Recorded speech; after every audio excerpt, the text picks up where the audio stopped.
Why did I have to come here? To eat like a dog, just so Sally can have a party. Do be patient. It's her birthday. Let's just hope they don't make a mess. Sally! Where is Sally? I don't know. There you are, Sally. I've been looking all over for you. You just trying out another outfit? Girl, you're gonna miss your own party. You look great, Sally. Honest. It's not true. My hair stinks. I like your hair all up in 80s like that. Smell of hairspray. This Mousse. dress stinks. Look. Baby, I bought you that dress. Those poofy sleeves. Poofy sleeves is what turns me on. Poofy sleeves. Look, the whole thing's just disgusting. I mean, these sleeves that go back and forth. I told you. It's just... What am I gonna do now? We came to celebrate you, not your dress. Celebrate honey pot. Well, what about this, huh? Does this look okay? I'm Does it looking look out good? like everything. No, it looks A awful. secret that holds just... the How could you key say to the that? demons. What? Demons? Who were they? What are we watching? Where did they come from? A sequel? Can they happen again? Is this Questions we Gremlin- are afraid to ask. Is this Gremlins 2? Questions that demand an answer. Is it dangerous? Are you kidding? I don't care how dangerous it is, as long as I get good pictures. You mind, if we do it with the television on? Honey, we can do it any way you like. Hello, and welcome to Tuesdays with Gory, a horror podcast where we talk about movies, horror movies we love, and why we love them. Heidi-ho. Hi. I'm Justin. Actually, I'm Joe. Just kidding. I'm Joe. And this is not John. Hi. Just kidding. I'm Joe. And I am Justin. And we have a special guest in the studio today. Special guest, would you care to introduce yourself? No. Okay. Hi, moving everybody. on. Hi. It's another J name. The 3 J's. Thanks, John. Thanks. John. Thanks for coming here with us. Hi. Yeah, John, it's been a pleasure so far. John, we have a special tradition on this show. We have a segment where we dive into our horror movie history, and we always have our guests start us off. So This movie that we watched is a very important part of that. I don't know how to describe it. It was definitely, I think it was the first Italian horror movie I saw. I think I was about 8 or 9. It was a VHS from a neighborhood video store. Oh, nice. And it didn't look as high def as we saw it. It sure. looked so, like, from what I remember, we probably wore out the tape watching it, like just renting it over and over and watching the first half and not watching the second half. Rewinding right in the middle. I would rewind. You know that I did. You made all those lines on that tape. I know. I was just like, come on, the part where he's, let's talk about that. Who is your favorite character in the movie? Well, we will get to the movie in a little bit. Okay.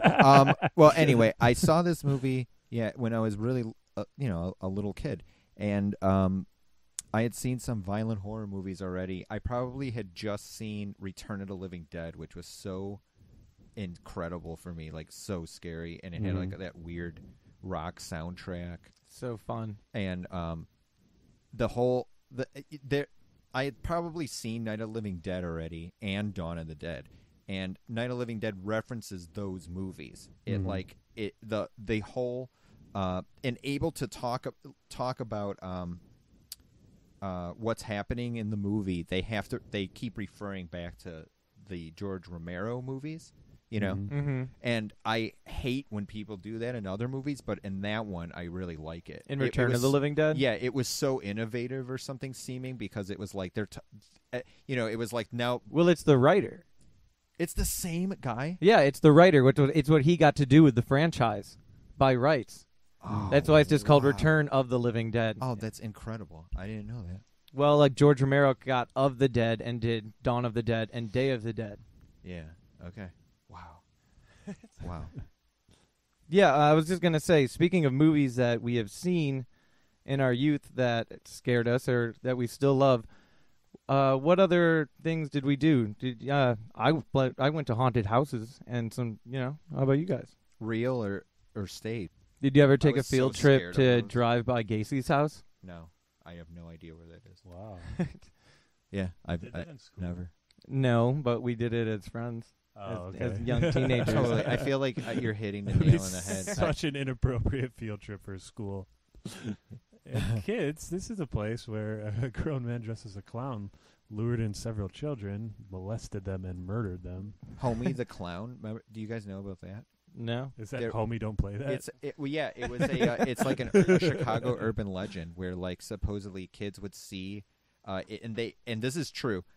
If you were in elementary school at the time, this announcement came on at school, and they were like, "There's a van driving around." And the van opens up, and there's a guy dressed like Homie the Clown from television, and he tries to lure children into the van. That is terrifying. And no one knows if it actually may have happened or not. You know, it's just like, did some kid start the rumor, or was that did that really happen? Like, oh my God, so many urban legends in school.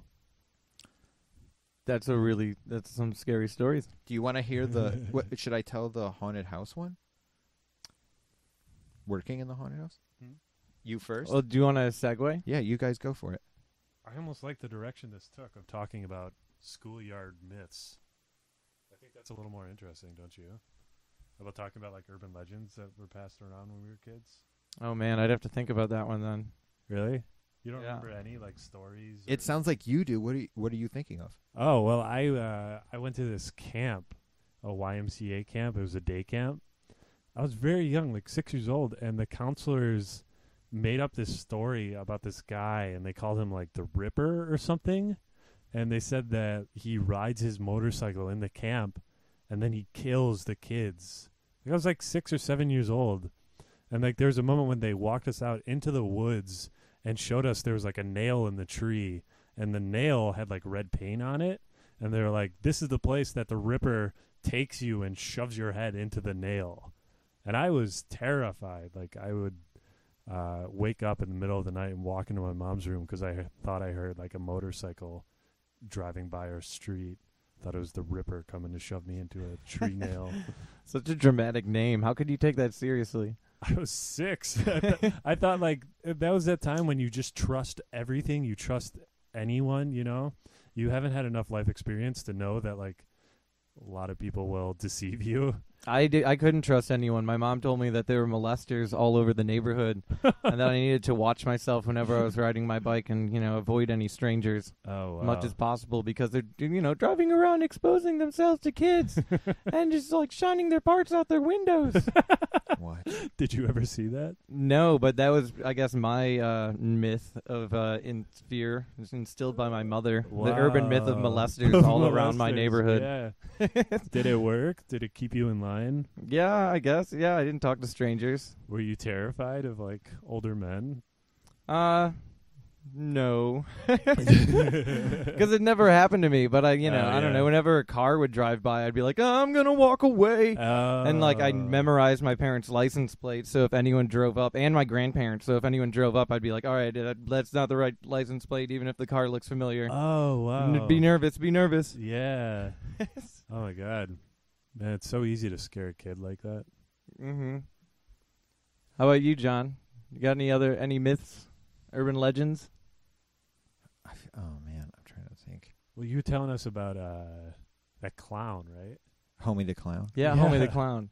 That's all I remember. I mean, it was like there was an announcement at school that there was somebody driving around dressed like Homie the Clown, and they tried to lure you into this van. Oh man, that's crazy. It was like on the school speakers. They told you this. It was so crazy. Oh, that sounds terrifying. I would have been so scared. For those of you at home who might be having trouble placing who Homie the Clown is, he's the one who had the wonderful catchphrase, "Homie, don't play that." Was that Kean Ivory Wyans playing Homie the Clown? Oh, I think so. It was one of the weigh-ins. Was really? it Damon? It was a Damon? I don't know. It was Damon, I think. Yeah. All right. Well, thanks for sharing, guys. Let's talk a little bit about the horror movies that we watched in this past week. Oh, man, let me find my notes. Yeah, Joe, you watched quite a few. Yeah, I made up for it from last week of not watching too many. Oh, yeah, I guess I watched a lot last week, too.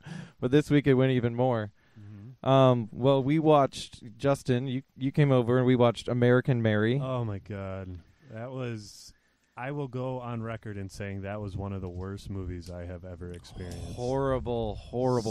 So bad. Why would anyone recommend it? Don't see it. That's all I can say. No, it is not the enjoyable kind of bad either. It's not good body horror. It's just about like piercing and like plastic surgery is weird. I know. That scene where the girls... I'm not even afraid to give spoilers because this movie is not like worthy of being seen as a movie. But there's that scene where she gets a phone call from from someone, and then to show saying what she that just learned, she deletes her grandma's contact from her phone. That's the way of saying that her grandma, who we never meet in the entire film. Nana. Oh my God, that movie was bad. Anyways, what else did you Bloody see? Mary? Oh, God. Yeah, to wash the taste from our mouth, we watched a little bit of ABCs of Death 2. And B is for Badger. At least make it to the second part, because that is really funny. That was good. Then I went home, still wasn't happy and having that movie in my head, and watched Poltergeist, the original. I really fell asleep to it, which is a weird thing to do with your TV alone. Oh, my God. And following that, watched Puppet Master 2. Mm-hmm. And then all of us here, we're actually at the Out of Possession 24-hour Film Fest. Death Spa. Yes, it started with the hilarious Death Spa. Death Spa was great. It was so... Some similarities with the movie we saw tonight. Yeah. Yes, indeed, with working out and horror. The logic... Throwing weights in it. Oh, my God. The logic in that movie was so awful. Still, highly recommend Death Spa. It really, I swear that when the neon light went out on Star Body Spa or whatever, yes. when that happened, and when the incredible credit sequence just was like panning around, like really close-up shots as it pans around, like walking through like a walking tour of the actual spa, like all the workout equipment the lights and stuff, turning on and and the off. lights are turning off. Like there's like an employee turning the lights off. Yeah. And on them as you're like, just you look at one and then it like the light turns off on it. I was like, oh my God, they're gonna use each one of these in the movie. Like someone's gonna get killed on each one of these, one by one. You know what I mean? Like this is hilarious. Like this is like this concept of this setup is just priceless. Maybe this is actually not like a horrible movie, and it was completely awful. I mean, it was just like it was so laughably bad. Like it almost like they would try to make jokes and they would fall flat on their face, and it would just be like. It would make it was like you cringe for a second and then you just laugh so hard because it's like they actually tried to do that. Yeah, right? Oh, totally. And that was followed by Gozu by Takashi Mike. Yeah. Which was like more of a surrealistic. I know it was. That wasn't it wasn't a horror movie. It was at okay. all. I'm not complaining because I don't think I ever would have seen that movie again. I saw it once when it first came out at Facets. Oh, right? interesting. And I saw it, and I was just like, as soon as it was over, I was like, I never have to see that movie again, or something like that. It wasn't that I didn't appreciate it. I was just like, okay, I get it, or something. I filed it away, and then it just so happened it comes on after Death Spa. You know what I mean? Yeah. I don't know. I enjoyed it though. It was a good time. That was and Gozu, as weird as that was followed by It Follows. Yes. Which I was highly anticipating and loved it so much. That movie is incredible. As soon as the guy said to the girl said something like, if you could trade places with one person here, who would it be? And the guy said the little kid because it has its whole life ahead of it. I walked out. It's like literally when that was said, I was like, I'm done. It's a shame because that like really a lot of the dialogue in the beginning foreshadows things that happen in the movie that seem cheesy and dumb and over the top, but then are like really important. Yeah, I know. Okay, fair enough. The soundtrack, visualizing the way it plays on like old horror movie tropes. I don't want to ruin anything. I just want to say, go see It Follows. Yeah. Well, I thought that scene, because seeing it the second time, that part was so effective because having the prior knowledge of knowing what that character, what kind of state of mind he is, like knowing he's being stalked by death, basically, like he would say that. Yeah, you would for like sure. see a little kid and be like, "Oh my god!" Like that was so. Because when you're a kid, you don't think about death at all. And he just is constantly running from it. Yeah, literally. yeah. So I mean, that like it is a little like on the nose and over the top, but in I such was a great morbid way. child. I was watching horror movies all the time. I mean, yeah. I was just like, I thought about death all the time. It was like revenge killings for like indiscretions against me, and just like death wish like all the time, or the worst like threatening authority figures, especially parents and older siblings, with like my suicide. Like what? Constantly, like if I don't get my way, or if they really hurt my feelings or something, just holding my breath and going like, I'm killing myself, or something like that. Like I was so morbid. Yeah, and, well, like, they say it starts when you're young. I was so morbid. But Oh I my think God. like even then, because I watched horror movies at a very early age, but I think even then, there's no like real, at least for me, there was no like gravity. There's no connection to what death actually meant. Like something about horror movies makes death like a almost like an experience on a stage. Almost like it's so. I never was able to personalize it until I'd say I was like a teenager. Yeah, especially in the movie that followed. It follows Friday the 13th, Part 7, The New Blood. Yes. Oh, hey, I actually woke up today thinking about that. Oh yeah. I hated when I was a kid. I really hated the Friday the 13th series. As a I child. never saw him as a kid. I hated still them. haven't finished it. I had a I really still don't like them traumatic that much. experience. Oh, what happened? I had a really traumatic Oh, experience. let's go there. I got like physically turned on watching a scene in Whoa. one of the Friday the 13th movies, right? Uh-huh. And I was really young. Uh-huh. And as it was happening, they got killed. Like Freddy. Oh my God. Jason, like pierces the girl and like cuts her in half or something, Of and she's like course. riding the guy. Yeah, and I was so angry at the movie. I was just like, "Fuck you! I can't believe you just did that to me." Like that was I saw right through it. It was like you made me feel guilty for that. I fucking hate you. Like I can't believe you went there with the movie. Like I was so angry at it. I was just like, I hate this. Like I never want to see another one of these like Jason movies.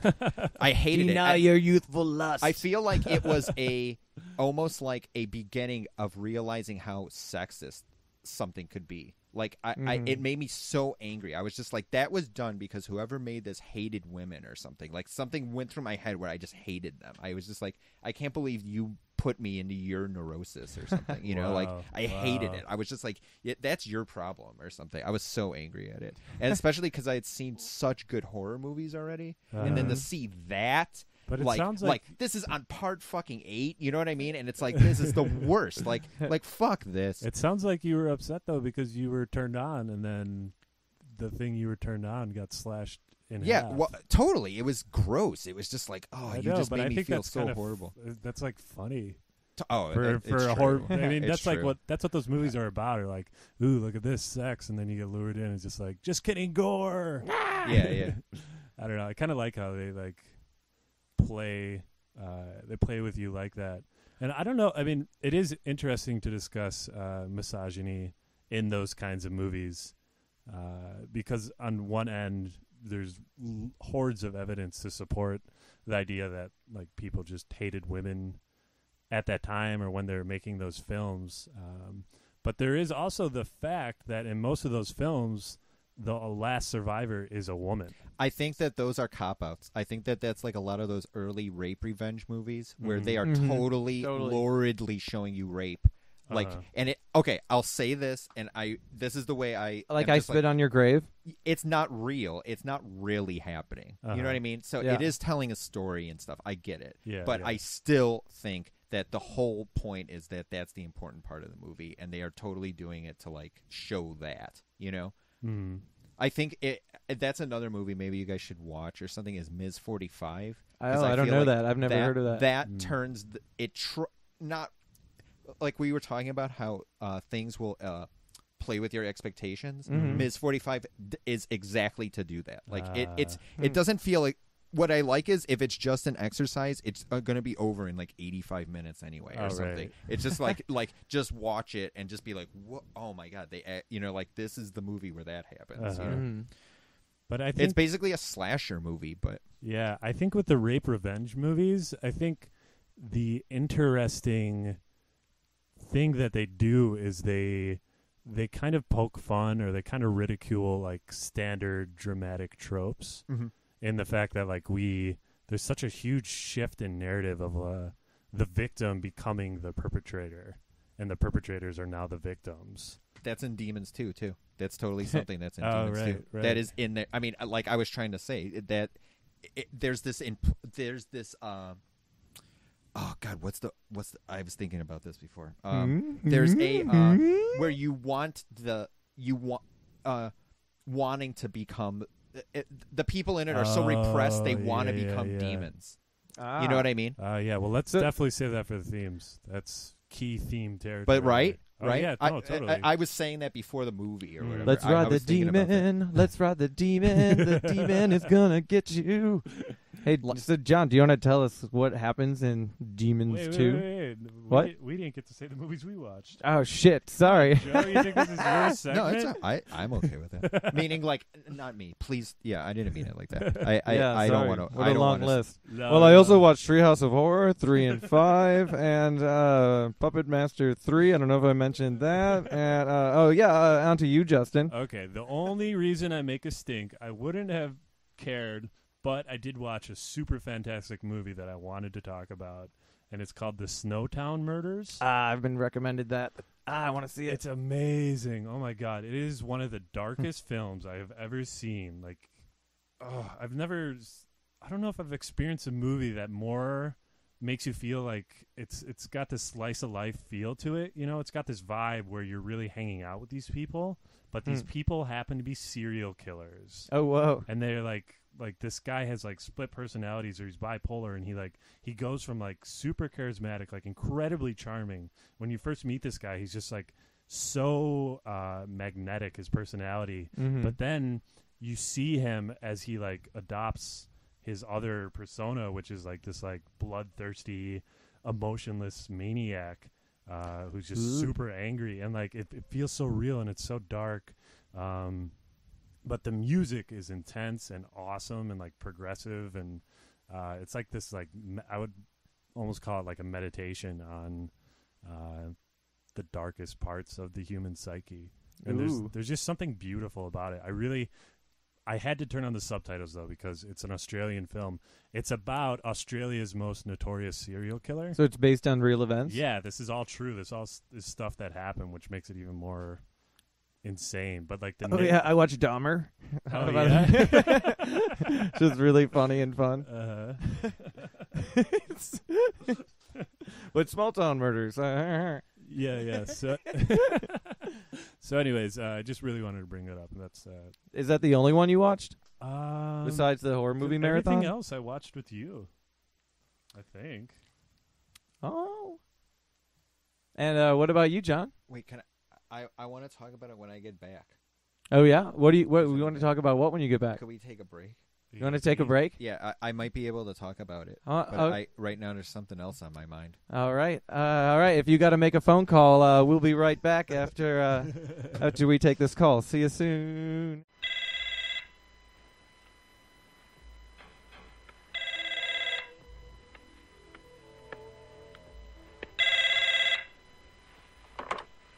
Hello? Hi, is it Daddy home?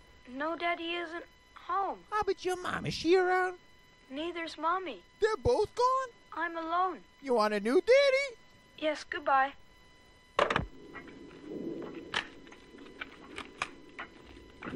Well, that was exciting. Yeah. Whoa. The demon is gonna get you. The demon is gonna get you. It's the demon. Here comes the rain.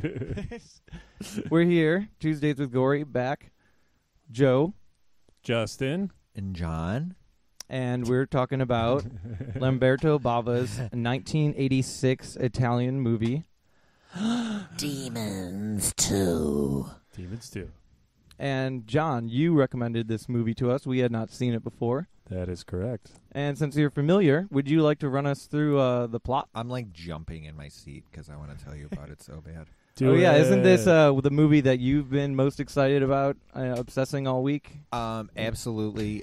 Again, I would like to repeat. I don't know if you heard this already, because we did a little editing and stopping and starting recording. But when I was a little kid, I saw this movie, and it was so scary. There's a scene in it that scared me so badly.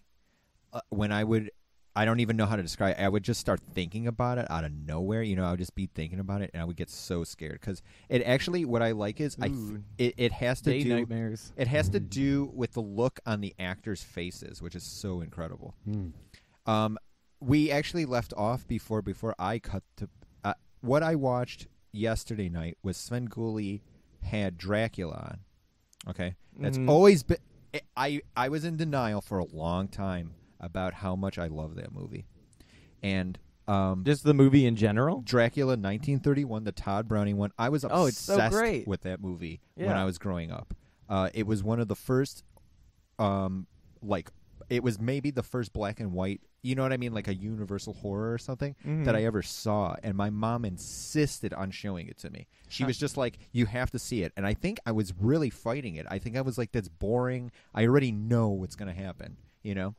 And as soon as it was like Dracula, I know the guy. Like what I noticed again watching it is how in that movie, okay, so Sven Gulli, when he announced that he was showing it with the Kronos Quartet playing the Philip Glass score with it, that was the version. I was like, I hate that version. I can't believe that's what they're showing right now. Like, I feel so cheated. Like Philip Glass, another score by Philip hate Glass. It. Yeah. I was like, I'm sitting there with my mother watching it. She wanted to go to the video store to rent it, and then I was like, don't bother. Because I looked to see what was going to be on Sven Gulli, and I was like, I swear to God, they're showing Dracula tonight. Oh, nice. Like, okay, so Sven Gulli, but then when so great. when it came on, and he was like, tell me what you think. Send your cards and letters and emails about what you think about this version with the Philip Glass, Kronos Quartet score. It's Sven Gulli actually saying the words Philip Glass and Kronos Quartet. Whoa, okay, nice. You know what I mean? Like, okay, he actually said those this. came out of his mouth. Totally, it was so weird. And then I was like so angry. I was just like, I'm so sorry that this is the version that it is on, Mom. I felt so bad about it. Okay, so the movie starts and they keep the actual music that's in the movie. I think that this is a key thing with Demons 2 too. Okay, so.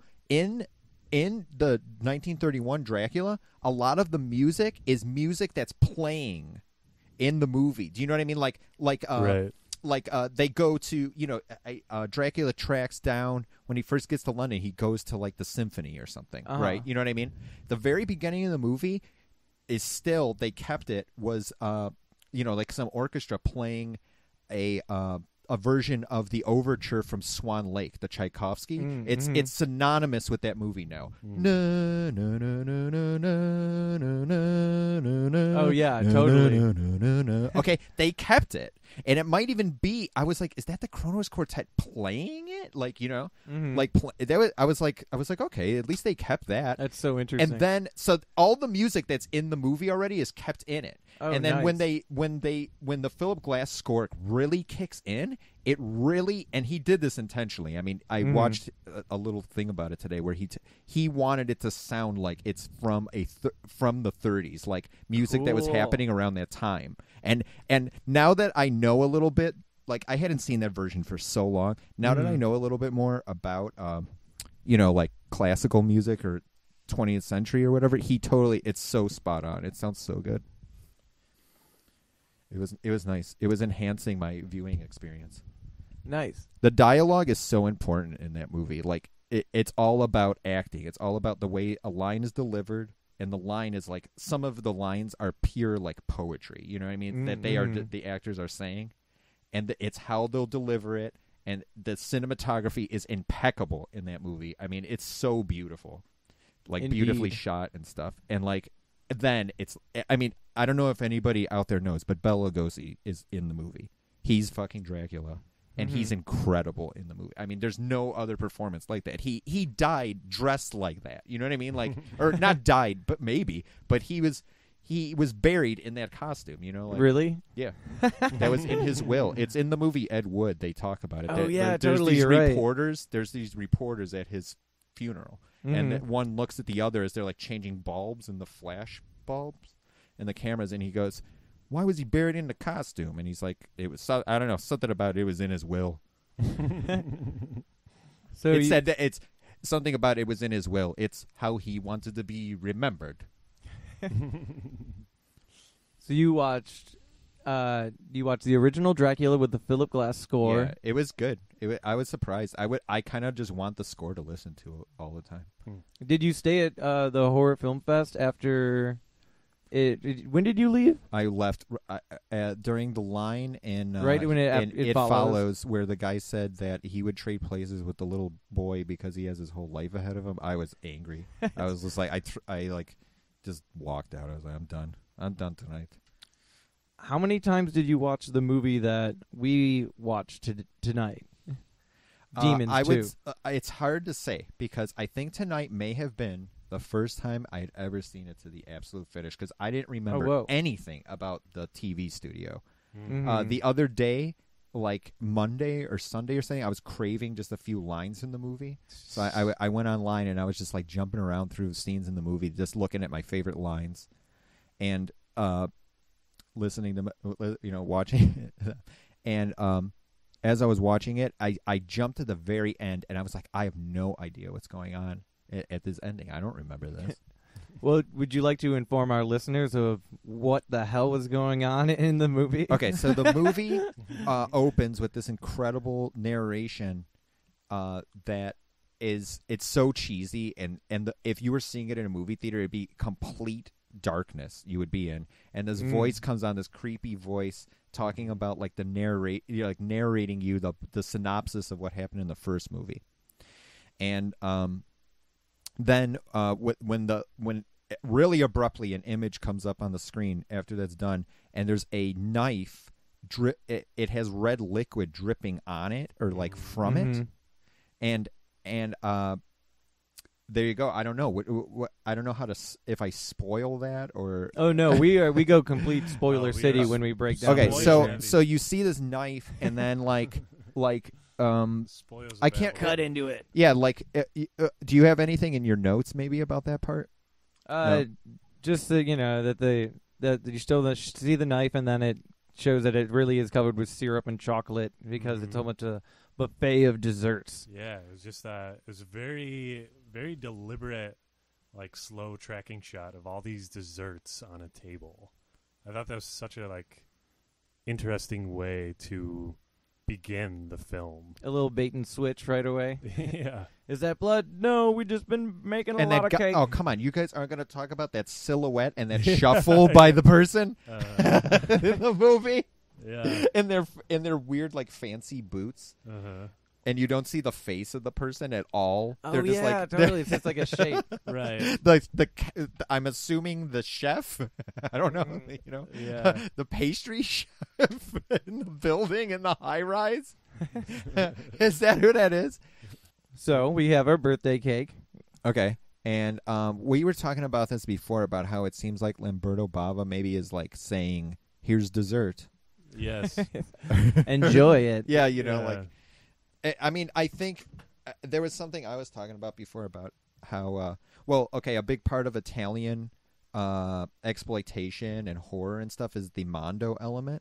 And I think that kicks it off right there is the idea, is this real or is it just an image? Is it just like set up for the camera, And then, okay. And it does. It shows, it introduces, following this cake scene, it introduces it does this panning shot of all the characters while intersplicing more the narrative, this cheesy narrative that is supposedly telling us what happened in Demons 1, which I haven't seen, about these prophecy untold thousands of years ago that these undead creatures will come and take over. It's basically biblical. It sounds like, right? Because it's like some kind of weird biblical apocalypse where evil takes over in the form of demons. But I think it's interesting to start the film with like this because that's what this movie is. It's a splicing of like this old classical take on horror which is it all came from like the biblical times of,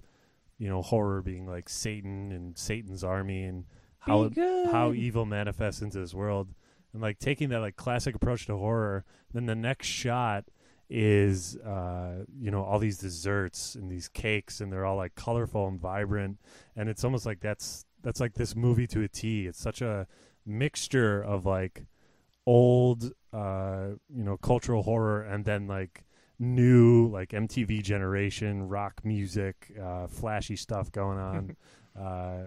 I just thought it was a good juxtaposition. Some kind of and the whole thing really is a commentary at the end of the day. This movie actually is like saying something. It's actually about something. Or it's pretending to be at least really well. Yeah. After panning and introducing the characters, it shows the screen of this movie that it's been summarizing, and then the camera goes into the movie, and then we're watching it. We were discussing it, and we're like, "Is this footage from Demons 1?" Right. And it's like, nope. Well, now we're in the movie. Well, but to get kind of like to a plot here is that for the whole first quarter of the movie, while the characters are going through the motions in this high-rise building, right? Mm-hmm. And there's so many things going on. There's so many little characters, and they're that are going to be like the subplots, right? Several parties, okay, that are taking place in the same high rise. It all revolves around that, and that's shades of Shivers right there. Totally, you know what I mean? I mean that is like, and Shivers itself. I'm about to give a weird, but this is going to be something that I'm sure we'll talk about later. Is that whole thing? What Cronenberg to me did really obviously was he turned J.G. Ballard's novel High Rise into a horror movie. Mm-hmm. And what I like that Cronenberg does is he'll alter his influences in some way to make them more visual and make cool, like be able to make scenes that would happen and introduce elements that weren't in the thing that maybe inspired it, is the way I would put it, and make it so personal by like body horror and physical, right? By being sex, because I mean that's so good. I feel like he totally is almost by Naked Lunch. That's the whole point of that movie, is that he just took the source material and he can do this with it. And an easy way to summarize this movie that we were talking about is that it is like an homage to so many other movies that came before it, like direct scenes and direct scenes, shots, angles, lights. It's so silly. Mm-hmm. So anyways, what we were talking about is the first like quarter of this movie involves all these like disparate parties living in this high rise, and the majority of them are all watching the same horror movie on a TV. That might be a documentary, or might be like an expose being filmed live, or it might be the first demon movie. Like, it's really confusing. But as they're watching the film, and I can safely say I've never seen a movie do this. I don't think right. Is that as they're watching the film, when they cut to show the film, they don't show like the film happening in the TV. They actually show they actually take us into the movie as though we were watching that movie. Mm-hmm. So like that barrier is destroyed, and we are seeing that movie as the characters in Demons 2 are seeing it. There's some kind of weird. I just realized that there's some kind of real time thing happening. Yeah, in the movie, Mm-hmm. the movie's almost happening in real time. Well, we're watching it. While along it with only them. takes an hour and a half for those things to happen. Yeah, is the way I would put it. Right. I mean, we'll talk about this in themes, but a lot of simultaneity happening. Oh yeah, the movie is so referential to the fact that it's a movie. They're all watching the movie, and then one of the characters whose birthday party she's so drenched in it that a Videodrome comes out from the screen and attacks it her. Is that was the scene that, like, I don't know about traumatized, but it really, that was the most frightening thing I'd ever seen when I was a kid. I mean, the look on her face when she's looking at the movie and she realizes the demon can actually see her through the TV. I was so terrified when she made that face. I was just like, what? And then like, you know what I mean? Coming out of the TV. Because, and that's the thing, what we're talking about, as a kid, it was so confusing because it was like, what are they watching? What are they watching on the screen? Because I hadn't seen Videodrome. I didn't know that existed. You know what I mean? I didn't know anything. Or have you seen Poltergeist? That's true. Okay, so that's a big thing here, and Mhm. and that's another movie I don't like that I think Demons 2 just totally tops. Oh yeah, I just after rewatching it, I would say Demons 2 is better. You know, it's like, and that's the thing because when I first or like when Spielberg, God damn it, yeah, when I saw Demons 2 after not seeing it for like so long, like 20 years or something, like 18 years, 15 at least. I saw it again, and I was like, this is just other horror movies. Like they just redid them in Italy. Like they just took like all these, which is such a thing of Italian movies too, where yeah. they just like redo things They and make just took pastiches and collages of them. Like, oh, it'll be great, right? Like without the footage of the thing they're referencing, it's just the whole thing is self-referential. Like you know, but now that I watched it this time, I feel so much less. I like that. I really appreciate it now. I think that it is as much as we're laughing at it. There's some kind of intent there that you're supposed to be laughing at. It's so it. fun. It's such a treat. Yeah. We were told that right away. And then but that being said, it has some of the most gruesome things. Like when Sally becomes let's get the into demon. it. When she turns into a demon right after the Videodrome moment, it comes out. Well, because just it's to like clear it up. This is the inciting movement. This is the inciting moment in the film when a demon walks out of her TV and then turns her into a demon. At this she is the first demon in the high rise.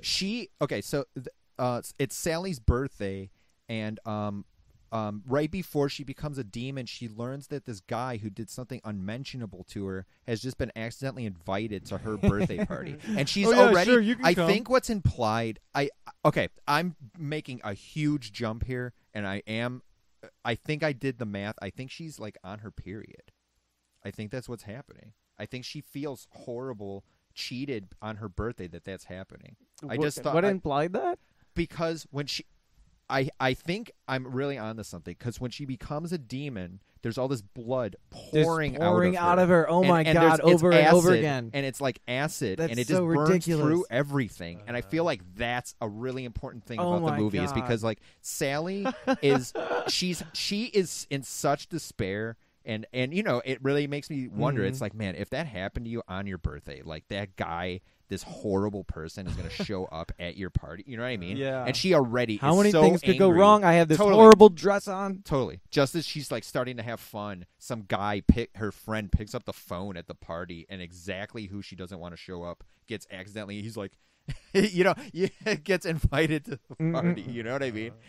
So I think that there's a big part of there's some. I love this in movies that question spectacle like this, and I think that this horror way to do it is so great in this context because the whole thing is she is almost complicit in what happens. She has such wrath. She's so angry. Remember, she's the unstoppable force she's throughout the watching movie, pretty much. Thing, and we don't even know if it's supposed. She's watching something that's supposed to be real or just a horror movie or something. And this demon resurrects, and starts killing people. And she goes, demons, that's crazy. And she's like happy about it. She's happy watching this demon like kill people, you know. And I think that's what happens. I think the demon can feel her. I don't know what to call that. Her wish. She has this weird birthday wish too, and it makes me wonder if after the demon grabs her when it comes out of TV, she goes and she's still Sally, and she goes up to the cake. Oh yeah, totally. And she blows the cake. That everybody's singing. She's struggling. Happy birthday. Okay? They sing it like twice. It's on loop.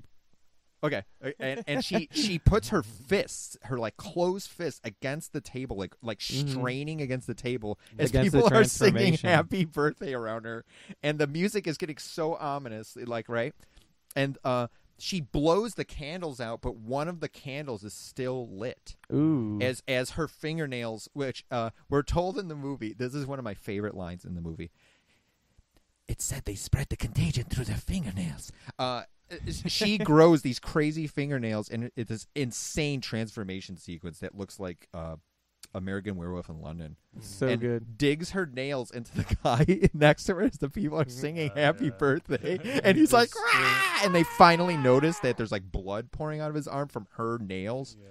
And right before that, she blows the candles out and there's one candle lit still. Okay? So I'm like, is Sally, as she's about to change into a demon, did she wish for her not to become a demon and then the one candle was still there so she doesn't get her wish? Or was she wishing to become a demon and in a messed up way it happened? Do you know what I mean? Is that what that's saying? Like something about a wish or is it an accident of the spot on Italian filmmaking?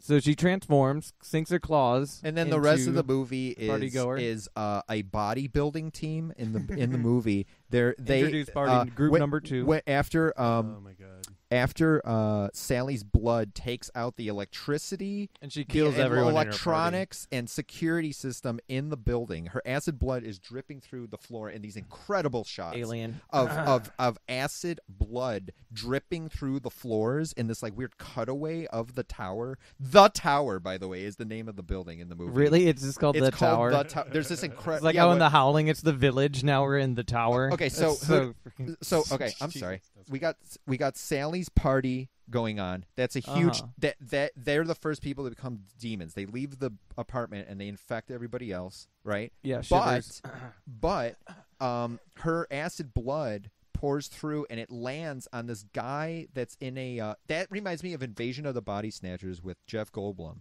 Is there's these people Donald Sutherland and Leonard Nimoy. Well, if you remember, there's a part in that is so creepy. It's one of the creepiest parts in that movie, in Invasion of Body Snatchers, where they're in a spa or something, and the people are slowly becoming the plant pod people in the spa. It's so creepy, that part. And it reminds me of that. This guy gets some of the acid blood from Sally on his face, and then it's so cool. The next shot you see of that guy, you don't see him. You just see like the machine he was in, like up to his neck. It's some kind of weird like. I don't know what to call that tank. Like deep spa box. Yeah, the sweat box that he has his head sticking out of. And the next shot you see, it's like that thing is like, it's kind of cool. That thing is just ripped to shreds. Yeah, it looks so really he like good. came out of it, I like that after a while, like when people get the stuff dripped on them, you won't see them go through a transformation, which is kind of cool. Like the next thing you just see is like the damage they've inflicted as a demon or something. Viral zombies. God, there's so I mean, there's the guy that Jacob and his crew are. That's the guy that gets invited to a party that Sally doesn't want being there. They're speeding through the streets. Who's never been in an accident. He's never been in an accident. That's important. He says it twice. And there's the bodybuilders. The bodybuilders work out. Keep going even though the power went out. They're in the dark and they won't leave. And there is this ridiculous character. He's like the most macho man of all time. It's incredible. He's probably the best character. He is 7 feet tall, I think. Right? Sure looks like it. He kind of looks a little bit. I don't know how to I don't know. I mean, there's a few guys he kind of looks like, meaning like other horror. Like there's another horror actor. A famous Ken something who plays Peter in Dawn of the Dead. Oh yeah! Oh god! Yeah, we were just talking about him. He's such a great actor. Yeah, but a little bit. But this like, dude, not quite. Bobby Rhodes. I'm just thinking of like who we're talking about. His name is Bobby Rhodes. And IMDb refers to him as the brawny and imposing actor Bobby Rhodes. What's the name of his character in Demons 2, though? Hank. It's Hank. it's Hank the gym. Hank, which they never say. Leader. I don't think they ever say his name. The leader of the gym, Hank. Yeah, his character is just hilarious. He's like the first quarter of the movie, he's in the gym like barking at the other people. Like all he does is yell at people. Yeah, all he does is just like, "That's right, Tina, that's right." And like there's like one scene where he like the girl's like working the leg press and she's like, "Keep pushing those legs. Your legs ain't never gonna get strong." Pump it, baby, pump it is what he says. Yeah. So all of his lines have that kind of like vigor to them. Like he's like, This movie is dubbed, character. by the way. I don't yeah. understand. I Italian don't really movies. understand that. I don't. Are they Italian actors or like European actors being dubbed? You know what I mean? Like Usually later they just, post production. Yeah, usually it's all and just like, mixed. it's so ridiculous. It's like was it just their accents that that's another thing where we're like, why is the dialogue so awkward and going on? It's like, oh, because their mouths are still moving and they just need to fill it with something. Yeah. There's so many hiccups where people be like, Yeah. we can't just do that. Man, it's so weird. Why can't we do that? yeah. Justin. What is that? There's also it's so funny. So we got workout people. We got Jacob and his car crew. Yeah, we got the there's party woman, ruined. There's a the family. Then we have sister. There's a little family, and with the little girl, and the little girl is Asia Argento, and at the age of 10, that's Dario Argento's 10-year-old daughter at this time, and she's in the movie. She is obsessed with the movie too, or like she doesn't want to eat even like at the dinner table with like her family because she's too busy watching this really weird expose on the demons in the first movie, and like. And her dad, what does her dad say? Why do you want to watch this Why do you want to watch this stuff? Yeah. Why did we? Don't tell me you want to watch this stuff. So there's that family, then the couple. We got our reading couple. The reading couple who are the only physics people couple. to survive. They read, so they get. You don't see them watching TV once. Yeah. Which you don't see the workout people watch TV either. That's true. But that's true. I feel we'll talk about this in the themes, but I feel like this movie is very like anti-workout culture. They head for the parking garage and don't even know how to work fire extinguishers or axes or something. So, anyways, that's how all these characters culminate. They all like the gym people escape into a fire garage, or not a fire garage, but a parking garage. And they barricade the doors. It's such an awesome scene. They drive like a car up to a door. They've got like a bunch of stuff they threw to like keep the demons out, and then the demons open it. It opens the other way, and like they totally like didn't like show it in a comedic way. Like they didn't show it in a way where they're like, "Isn't this funny?" Luckily, by that time it was on fire. I think. Yeah, it was on fire. their file and they then made. the demons to get in, they one by one launch forward doing a Somersault as they jump over this burning car. They're like so graceful and like acrobatic. It's amazing. But anyways, like the rest of the characters eventually like also meet in the parking garage, and there's the woman and her dog. Yeah, and then there's the demon dog. It says in the credits that there's this woman that's a prostitute who's going to see like a guy, a John or whatever. Well, but like she's the one who's like she's leaving. She's like, "Call me," and the guy goes, "Sure thing." So they're in the garage. They can't get out because the whole place now. Oh yeah, we forgot to mention that the whole place has bulletproof windows and like, oh my god, the whole place is electronically locked down and nobody can get in or out. Yeah, because and acid blood. Yeah, Sally's blood you see it. It's so cool. It goes. I don't know how to describe these. They're so great. There's these cutaways of the tower, and her blood goes through, and you see it like going through all the circuitry in the building, or like cables through the floors, and it'll drip on people and turn them. It turns a dog into a demon. There's this hilarious woman who lives a lonely life, and she has a dog that she lets wander the halls of a high rise. Okay, and like, oh my god, that's incredible. But okay, you see Sally's blood go through. It lands right on the security desk of the first floor. Takes the monitors out. Takes the security system out. The security system of this building is such that somehow when the power goes out, it locks the doors or something. It like there's no way out. And actually in the parking garage, there's this kind of cool thing where they can't open the door. There's some kind of she has this keychain or something, and she goes, "The remote control won't work." And then she throws it at it, which is a repeated thing when they can't get out of doors. Before that, they were trying to get out of the bulletproof glass, and they were just throwing weights. The gym. Okay, so we have to say that eventually the demons get to the gym people, and they start like killing people, and then they fight back by throwing weights at the demons. Like Hank picks up a giant like barbell with 2 weights on it and just like chucks it at a demon. And then they get out and they go to the lobby. They try to get out the door, and to try to like break the glass, Hank uses like one of the barbells to like a pole. A pole to try to like bash the glass. Where does he get that shotgun? It must have been in a car. Oh, yeah, but so they're trying to break the glass, and they throw. They use a rod, then they use weights, and then Hank goes, "Stand back, and he picks up a potted plant, a huge potted plant. Yeah, and then he throws that, and then it doesn't work, and then he just tries hitting it. God, do you think that actor's American? No, he's Bobby. No, he's definitely Hank. Yeah, he's definitely Italian. Yeah, he's Italian. He is Italian. Yeah. Wow. I wonder if that's even his voice. That's the thing. I don't think so. There's so much I dubbing. think everything is dubbed in this weird way. Funnier that it's like not even his voice. I know. Oh my god, it's so ridiculous. There's like a funny scene when like he's like trying to like impose himself as the leader, and everyone's freaking out in the garage so that we keep. Yeah. Quiet. Have we talked about the little boy yet? No.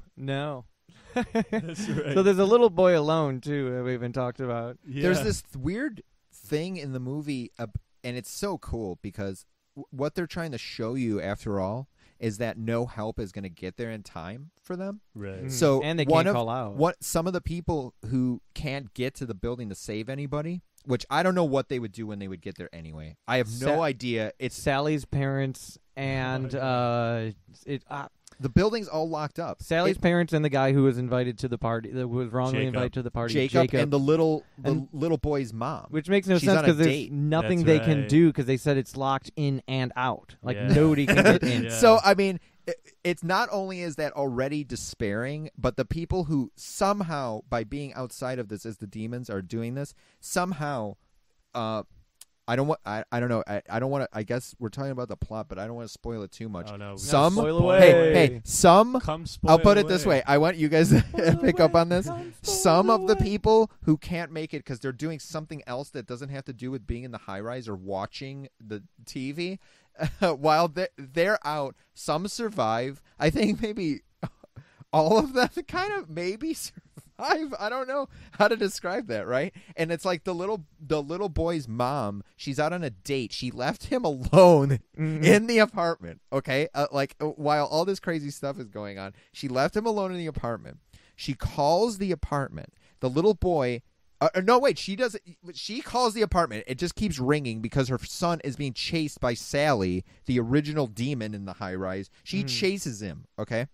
While that's happening, you hear the phone ringing back in the apartment, and it's the mom trying to call, and she panics, and she starts racing home with her date. She's like, I know something's wrong. My sixth sense is telling me. Like, oh, my God. Okay, so there you go. I thought that was Sally's mom. Sally's parents. Nope. No. That's the little boys. Sally's parents is one of the father is played by the director, Lamberto Bava. Okay? He and his wife are having a nice little date at the beer festival. Yeah. The German beer festival What are we doing here? In an Italian movie. Eating our food like dogs. What did I come here to eat like a dog? So but his wife is blonde. I think it's that you're confusing it with his wife in the movie, and then meeting I was too Sally's busy mom. paying attention to him because he's just so unhappy with where he is. Oh my God! Why did I have to leave? And she's gonna have a party. Why did we come here so I could eat like a dog? There's a hilarious. So Sally could have a party. There's a hilarious tracking shot. It shows this like beer fest. It's like German fest, and like it Oktoberfest. It goes on for a long time, and they're like merry and playing music, and then like you finally see Sally's mom and dad like in the corner of the frame, and right before it cuts, Sally's mom goes, I like this, and he just shakes his head like looking at it like it's like it's just so embarrassing to be there. So we talked about the little boy. We didn't talk about the phone call that he gets. He's watching the horror movie, and the phone rings, and then he walks up to the phone, and all we hear is, hello? No, Papa isn't home. No, Mama's not home either. I'm here all alone. Okay, bye. Click.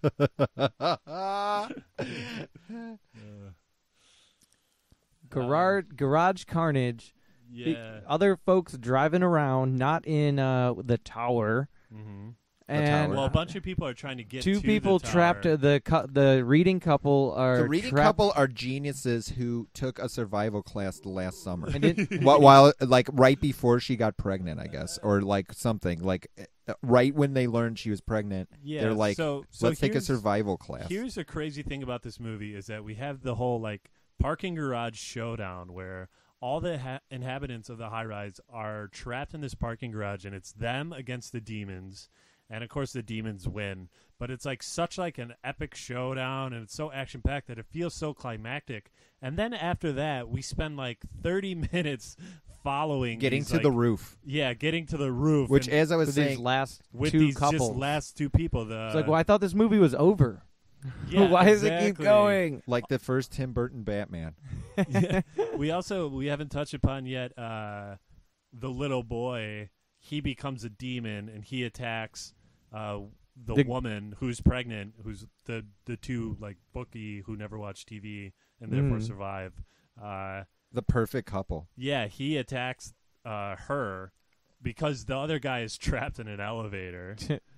God, there's so much happens in I this know, movie.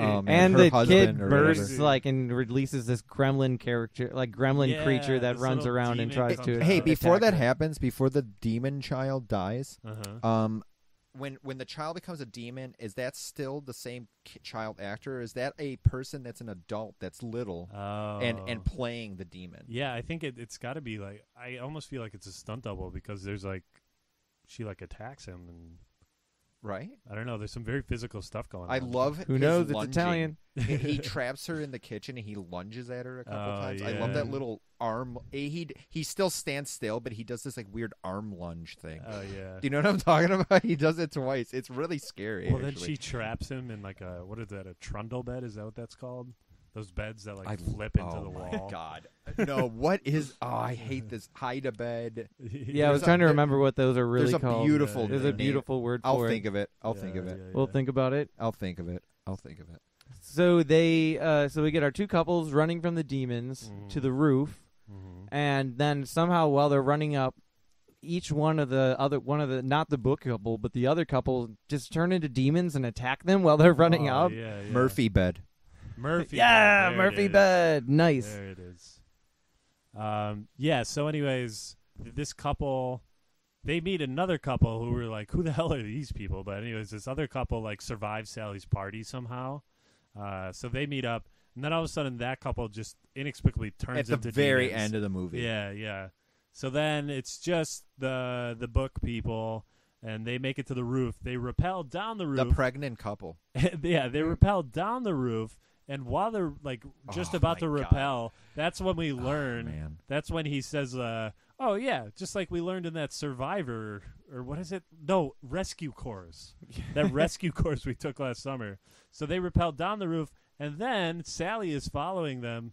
She slides down the rope, like which is completely Face down. vertical, face down. It's so beautiful. Yeah, it's awesome Because it's a real stunt, or it's so weird, and Yeah. it's cut like 3 times. They Mhm. did like 3 different cuts of that actor I wonder how or many that takes it stunt actually took. double or whatever, like sliding down the rope head first Yeah. in this crazy way.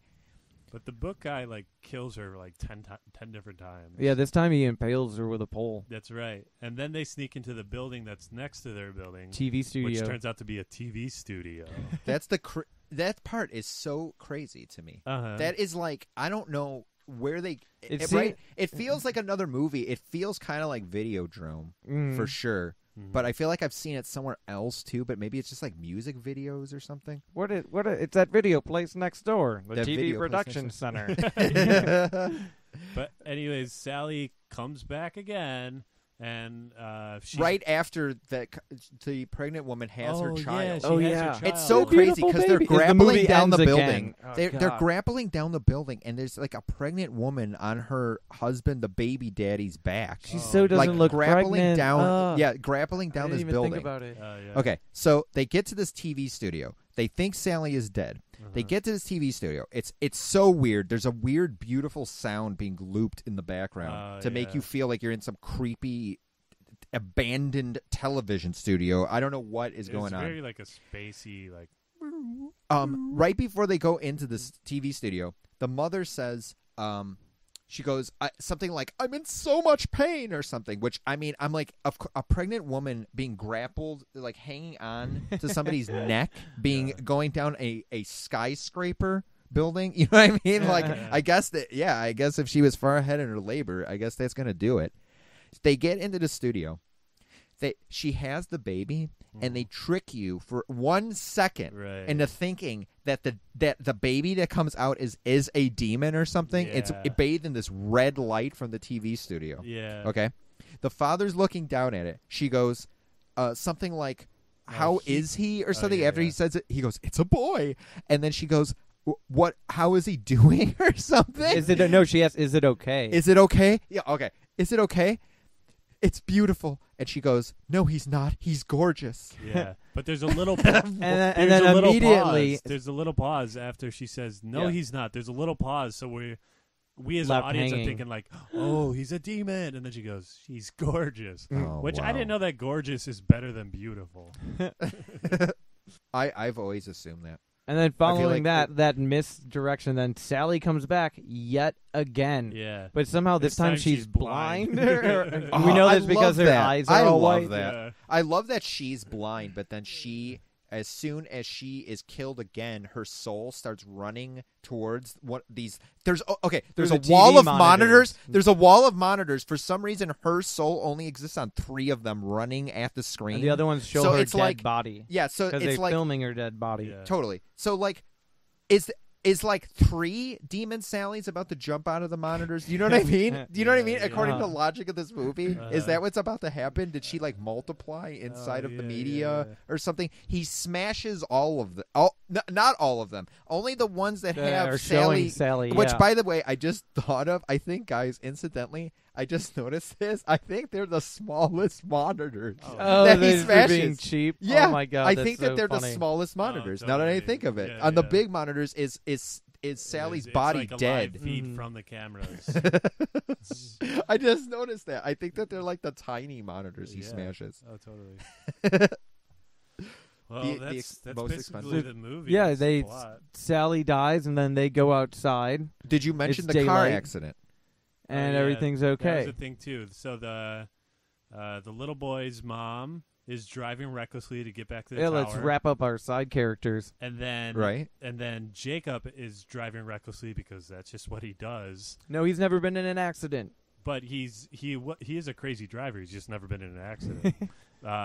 Because this like girl keeps telling him. to So slow he down. says. But then they both run a red light and they hit each other and both die.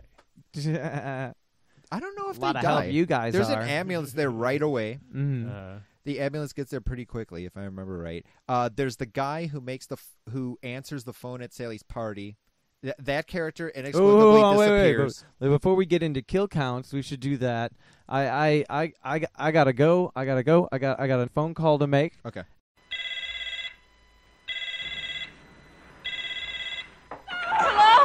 Hi. The telephone is broken! No, it's not. I can hear you just fine.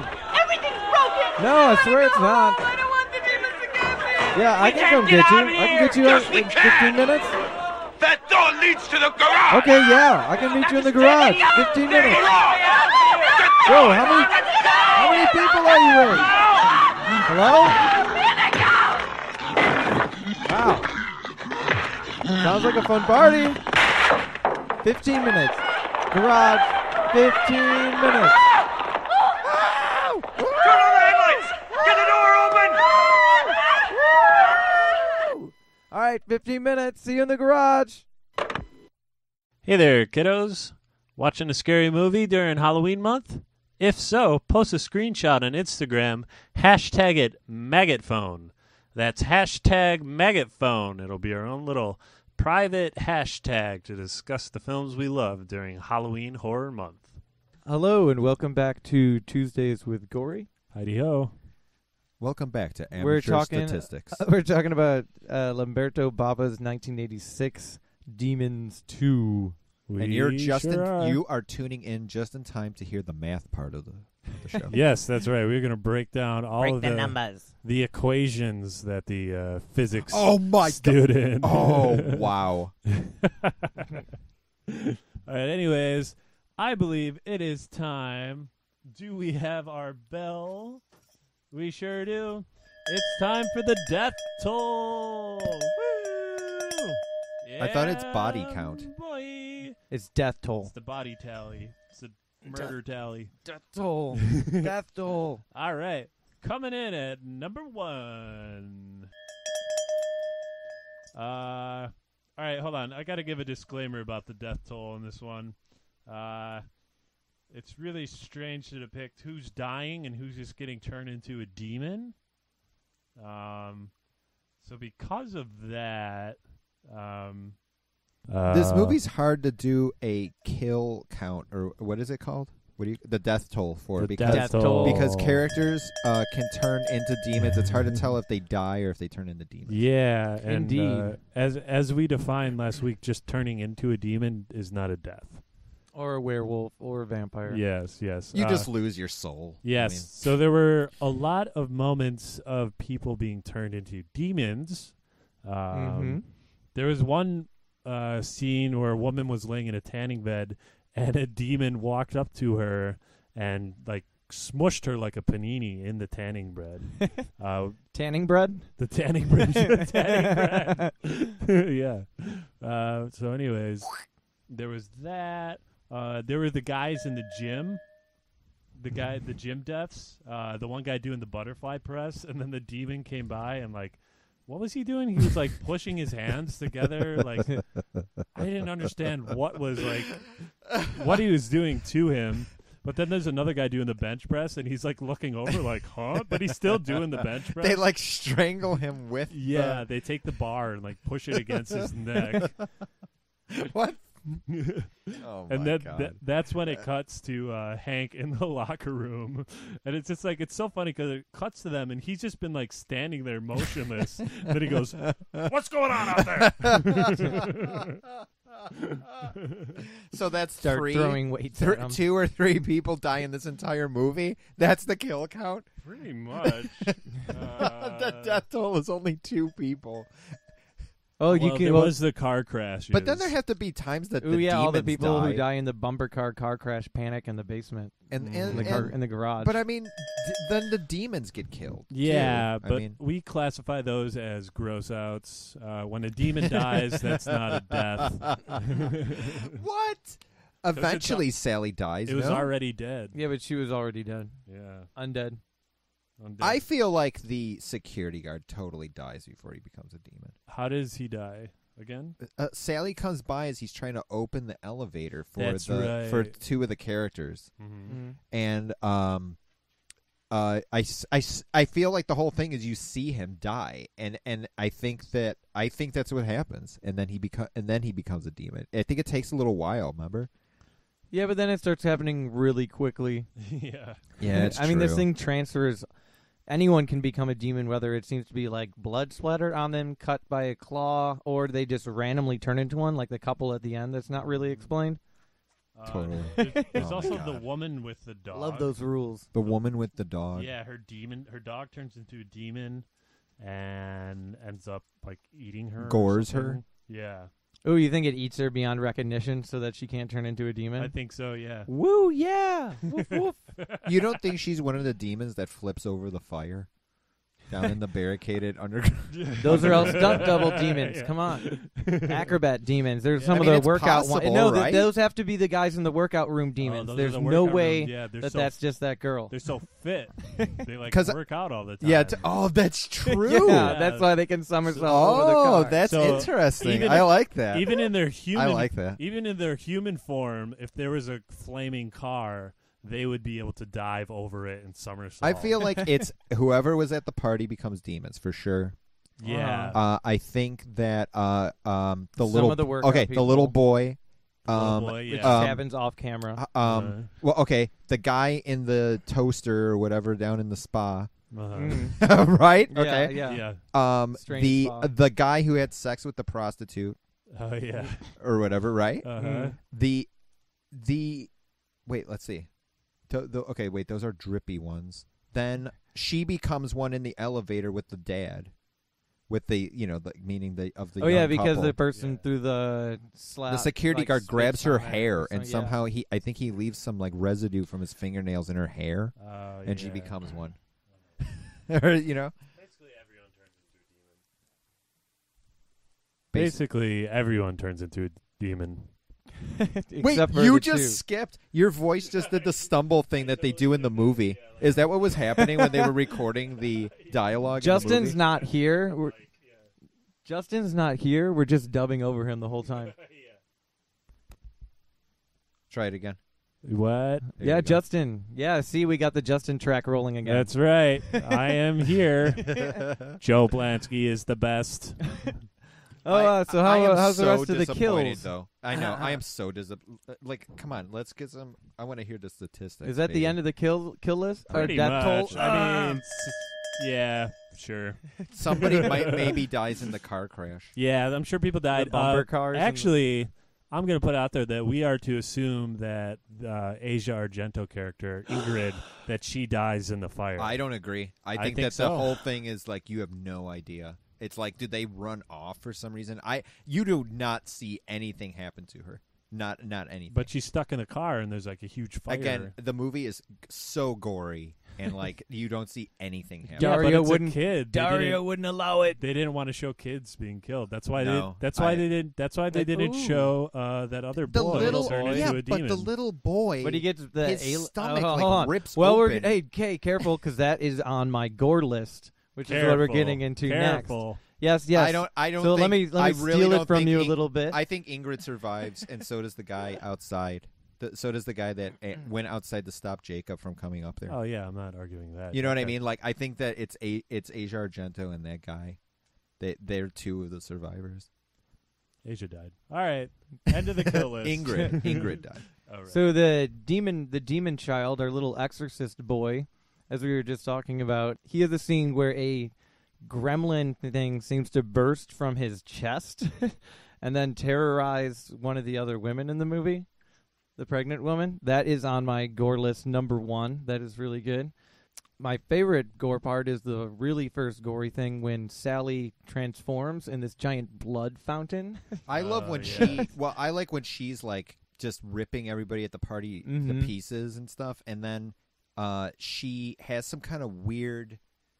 I swear to God, it's like the demon has her period or something. And I know that sounds so effed up, but that is what I feel like is happening. It's so bloody, in the and scene. it managed to have enough to drip through all the floors. I think that's what's going on. I think that it's like I think that it's like it's now in her body, and that's what's just going on. I don't know.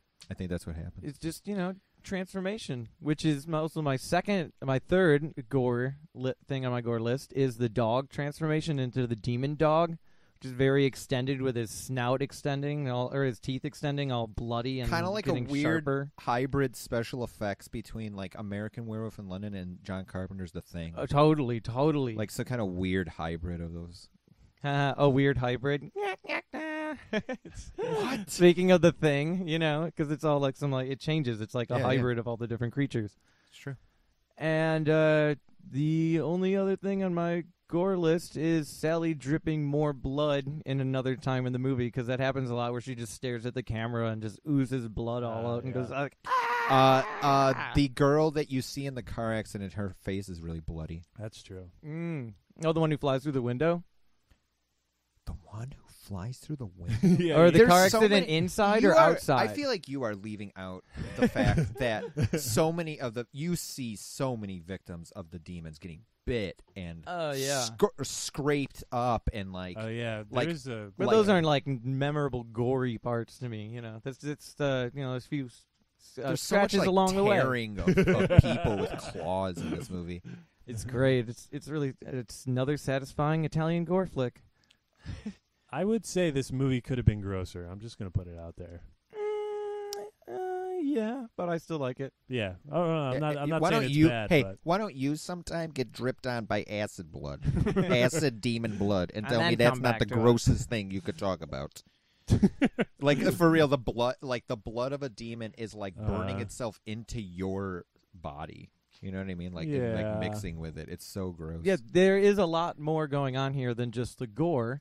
which should lead us into our themes segment of the show. Stare beyond the gore. So there's two. I feel like we could make some kind of funny comment though about like the grossest things in the movie, and they would be kind of like, I don't know how to explain it, like the way that people act in the movie or something. You know what I mean? Like how they just stare at it. That's the grossest part. The grossest part is the TVs. Or something, you know what I mean? Like something like that. Like the media is so gross. Entertainment is so gross. Yeah. No, that's the theme. I think that's the biggest theme of this movie is the idea that a culture influenced by media or built around media is a parasite. Yeah, because they're all watching it, getting sucked into it, and then it manifests, and we're all watching it and getting sucked into it. Because in the beginning, it keeps expanding. Towards the beginning, why are we at Oktoberfest? Why are we watching these Germans like dance around and like like play music? Because I think it's to like make this juxtaposition about how here is a culture getting together and they're not doing so isolated in their own apartments. All watching the same television program. They're like actually together, making music together, laughing together. And the couple that survives are quizzing each other on chemistry. Right. They're working and learning together too. Mm-hmm. Not just mindlessly watching or working on their own bodies. Exactly. And then I also feel like this movie just hated. I think this was a big thing in the 80s. The whole like workout culture. It's a satire in a lot of horror movies with like body horror. I think is a lot with The Fly, and Cronenberg in general. Everything out of proportion. That's right. Yeah. Well, that's there is a lot of shots in this movie. There's a funny scene in this movie when this like the woman who lives alone. It's one of those fake out scenes where like, is it going to be a demon? And she looks out the key. She looks out the like view hole of her door, and then all of a sudden a dog jumps up towards it, and the proportion is so off that you can see all the dog's body through this tiny hole, and it like jumps up to the hole.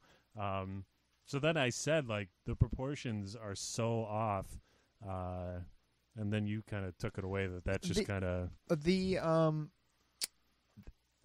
way that. There's a lot of these fears in the movie that I think are really well portrayed. Demons, crazy. Possession. Yeah. Like if you're Sally is so enraged and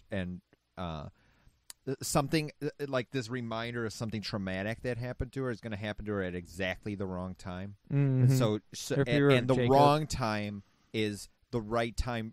The wrong time is the right time. That's another theme. No, the demon possesses her by using that like rage or whatever she's feeling, and her what's the word? Her birthday wish or something. Something about like to become the demon for a second makes it so that happens. So it has something to do with like you'll be used by the media as much as you will use it at times where you're feeling like empty or alienated. It will use you now. It's going to like possess you and use you. If you open that you open that channel basically. You know what I mean? Like once you open that, it's weird because the movie's kind of biblical in this way that it's talking about an apocalypse, and I think even the name demon is like they're from hell. So like it's like this whole it's weird. The movie's almost like moral in this weird way, right? And I have the only people who live are the readers. Yeah, you know, so like that it's so weird. It's like it and really you have a baby even. Oh my god. Yeah, they show you like I mean, I can't if I've ever seen something really evil portrayed in a movie, it's definitely the demons. I mean, they are like it takes over you completely, you know, like the and they they impersonate people you love and fake and try to get so them, incredible. Try to get you. There's something, totally. I think that even backs up my point more. It's about lying. The movie is about lying. He's like, at least the guy. That's what makes the wife sound so funny when she says she's enjoying the beer fest or whatever. Right? It's like, is it funny because she's serious, or is it funny because she's like lying about it or something? There's so much lying going on in the movie. The husband, when his wife is quizzing him, she walks out of the room and she asks him this complicated she asks him something. I don't even know how to describe it. It's something that it sounds like a physics question. Yeah, a physics question. Chemistry. And she goes out of the room and she quizzes him, and he looks in the book.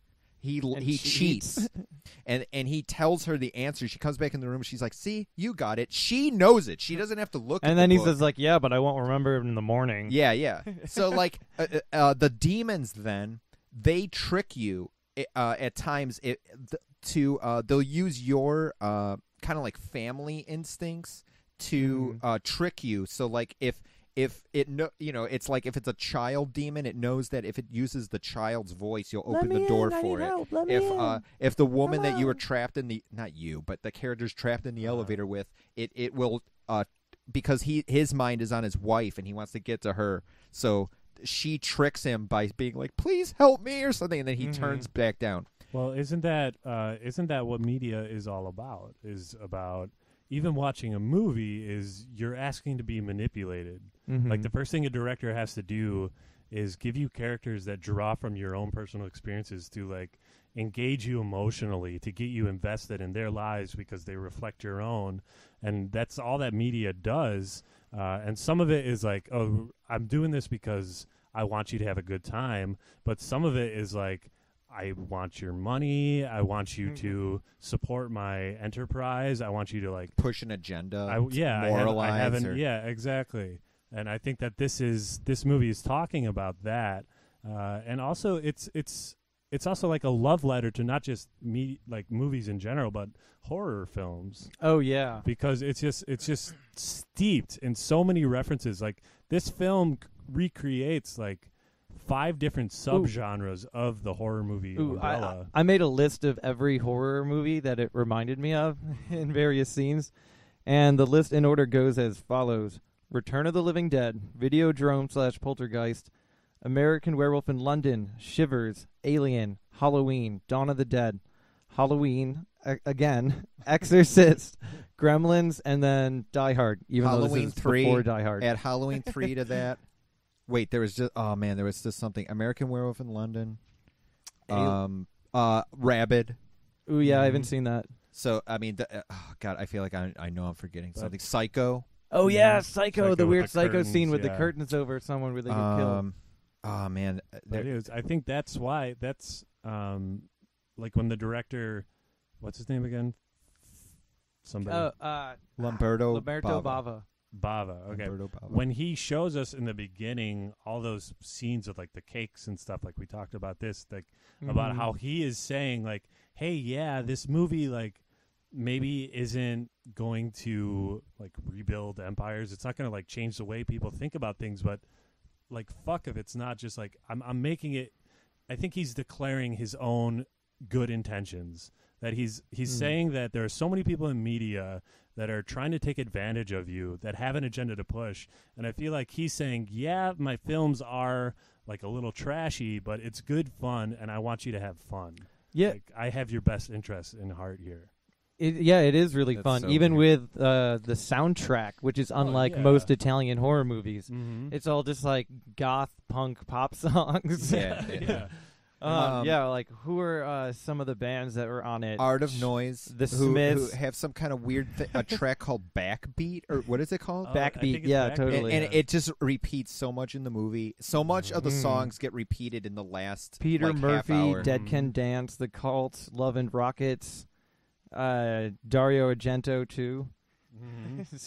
But it's fun. Like adding that adds this element of like saying like, yeah, this is a good time. Like we're not taking ourselves seriously. Hang the DJ at the party that they're having at the birthday party. Something I think that we mentioned off mic, but the sets in this movie are they're really so pretty. something. Like the sets and the lighting. Lots of blue light. Yeah, and Love it. Reminds me there's of this X-Files. there's something in the movie. I'm almost like scared now to say it on mic. But there's something in the movie that I know we keep talking about, and there's this beautiful image in the movie of when you're waiting for the. I know it happens more than once, but there's especially this part that's so incredibly choreographed, and the when the demons are going to launch their attack basically on the parking garage, the underground parking garage, but they're up on some higher floor. Oh, and the camera looks up the stairwell. And all of the demons are at the very, I don't know if the very top, but they're at like the top of this, you know, the set. You know, like a couple floors up, basically, in the stairway, and they look down, and all their eyes are glowing, and it's kind of like they all match up for a second, like they're all, I don't know. Still? Yeah, but what's that word? They're convening or something, you know, and they all look down at the same time. It's incredible. It's so beautiful. It reminded me of. I kept saying, like, it reminds me of, like, a Dario Argento movie, that, like, when you see it for the first time, like How Suspiria or Phenomena, there'll be some image in it that I totally take away from it. There's so many from Phenomena. Which shows, you know, because he produced this. Yeah. Well, I feel like it's important. It's visual poetry. Yeah. And I feel like a lot of people making a film would be like, this serves no function to the story. But it's saying, like, film doesn't just have to be a vehicle for a story. It can also be, like, these beautiful spectacles. A visual feast. Yeah, exactly. Well, like a cake. And that's what's somehow the soundtrack is pretty important though to it. And there's a great I just want to say one other thing that I noticed that I really liked is there's a part where one of the characters is climbing up. He's being chased by a demon and they're going up these elevator cables. Oh yeah. The soundtrack to the scene is the sound of the elevator cables. Oh yeah. Like it's so cool. It's like it's like this weird. I don't know what's that sound. You get those, like, what is it called? It's like a there's that cup that has a spring on it. And you hit the spring. You mean you shake it back and forth in your hand? That's what it sounds like. It has this, like, springs. You hear these springs is the way I would put it. It sounds so creepy in the scene. It's so cool. So many treats. Distrust. This is a huge one. I just feel like this is so timely. Is distrust of technology or something. Yes. I mean in a really effective, like in the 80s when I saw this when I was a child, when they got trapped in the building because the power goes out, that was so ridiculous to me. That they'd be locked in by the security somehow system. That seems so real. That seems like something that could happen. Yeah, it definitely felt like a cautionary tale of sorts. Technology and media, well, being a celebration at the same time. Right. Yeah, exactly. No, and it does that. Like, man, that's so nice that we're saying this, because I feel like that this movie is a real example of that working out. Yeah, that weird, like, juxtaposition or like those contradictions kind of like existing in it, but it's still working. I think there's another thing, another like cautionary thing that it's pointing towards, and it's to this culture of like high-rise communities. Like, ooh, back to the J.G. Ballard. Yeah, totally. Like the high-rise communities is like, it's in America what suburbia is. Like we urban. But it's nice. It's a urban like escape. It's about wanting to separate yourself from, you know, from what's down on the streets, the unpleasantries, of like the city life, of like wanting to create this like perfect society. But then you're just trapped in there with it. Right. Yeah. Then you can't get out. On that note, so.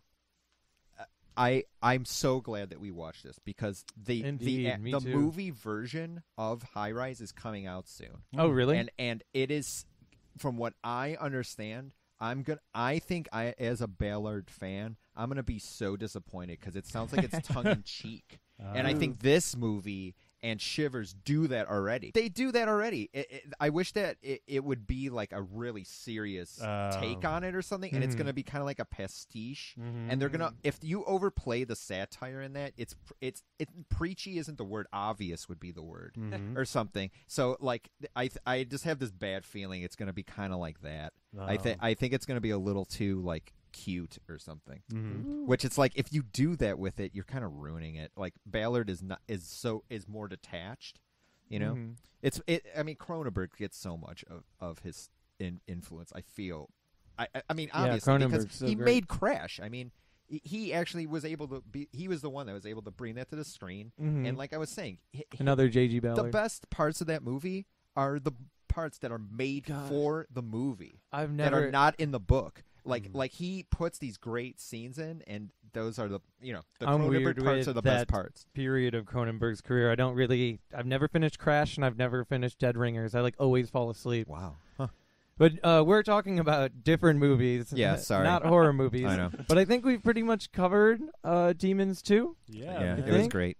I had so Wonderful much fun. film. Check it out.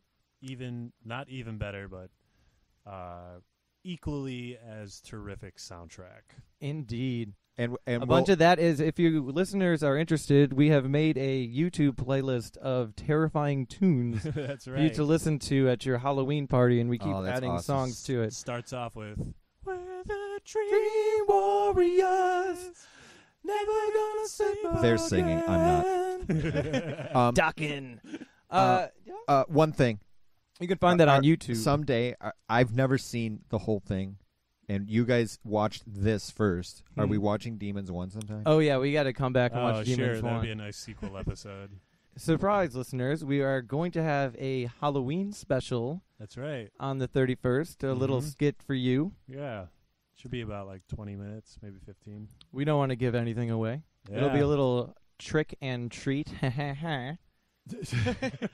And then we may be taking a brief break, but not too much, because we'll be back watching The Dentist with our friend Austin C. Pruitt. Indeed. The man. Oh, wow. So, see you on Halloween, Yes. MurkCasters. Stay scared, you guys.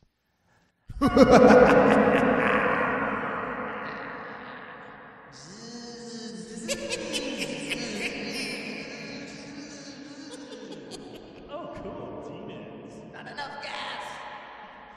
Demons, that's crazy.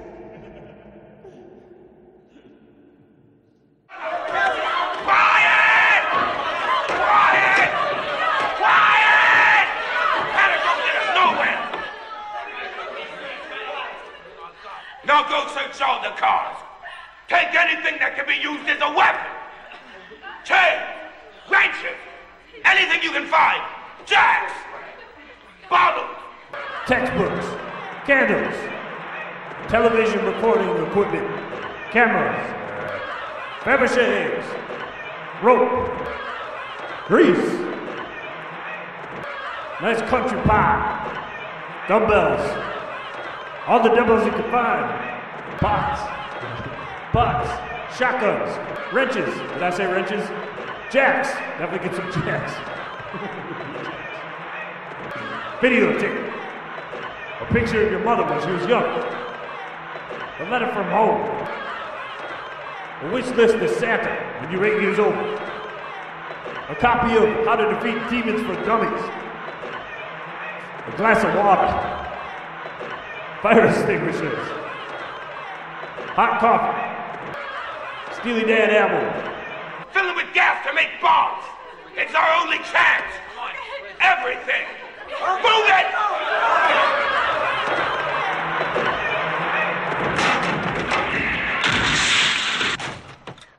Hello, listeners. Thank you so much for listening to this program.